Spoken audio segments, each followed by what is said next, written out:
নমস্কার বন্ধুরা, সবাই কেমন আছো? আশা করি সবাই খুব খুব ভালো আছো। সবাইকে জানাই ভাইফোঁটার অনেক শুভেচ্ছা ও ভালোবাসা। সকল ভাই বোনরা অনেক ভালো থাক। আর আমরা চলে এসেছি আজকে দিদির বাড়িতে। তো এখানে বর ভাইফোঁটা নিতে বসে পড়েছে, দেখতেই পাচ্ছ। ঠাকুরের সামনে সুন্দরভাবে সব সাজিয়ে গুছিয়ে দিদি ভাইকে ফোঁটা দিচ্ছে, দেখো।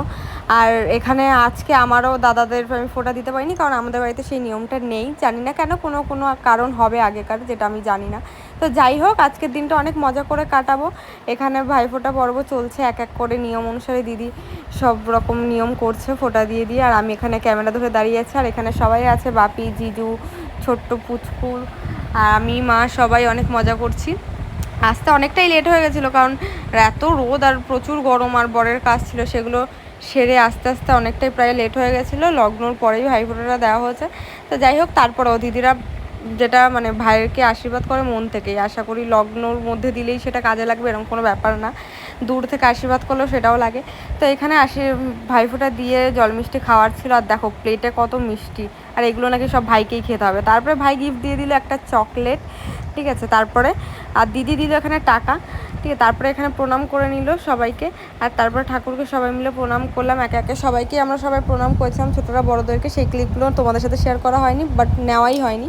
তারপরে এখানে আমাদের মনা তার দাদুকে ভাইফোঁটা দিচ্ছিল, দেখো কত সুন্দর করে থালা ঘুরিয়ে ঘুরিয়ে ভাইফোঁটা দিচ্ছিল।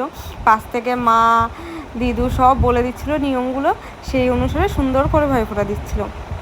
আর এখানে ফুলও মাথায় চেপে চেপে দিচ্ছিলো, যাতে ফুলগুলো সহজে না পড়ে, আশীর্বাদ বজায় থাকে। আর তারপরে মিষ্টিও খাইয়ে দিল। তারপরে দাদু তাকে গিয়ে দিয়ে দিল একটা সুন্দর গিফট। গিফটটা দেখে তো বাইরে থেকে খুবই ভালো লাগছে, জানি না ভেতরে কি। হ্যাঁ, ভেতরে একটা সুন্দর বটল, খুব সুন্দর রেড কালার।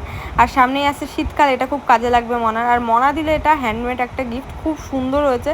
ডাল মশলা দিয়ে এই গিফটটা বানিয়েছে ও, দেখো তোমরা সবাই, হাতের কাজ কত সুন্দর। তারপরে দাদু আরেকটা গিফট দিল, সেটা হচ্ছে একটা মোহর, না সরি, দুটো মোহর দিল।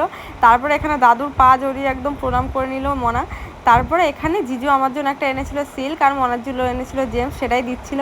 তারপরে রান্নাঘরে চলে আসলাম। এখানে আজকে অনেক আয়োজন হচ্ছে, যেমন মাটন বিরিয়ানি, আরও অনেক কিছু খাওয়ার সময় তো তোমাদের দেখাবোই। আর এটা বলো তো কী, জানলে অবশ্যই কমেন্ট করে জানিও। আর এখানে নিজেকে একটু দেখিয়ে দিলাম টুক করে। তারপরে এখানে খাওয়ার বসে পড়েছে সব, একদম রেডি আসন টাসন পেতে।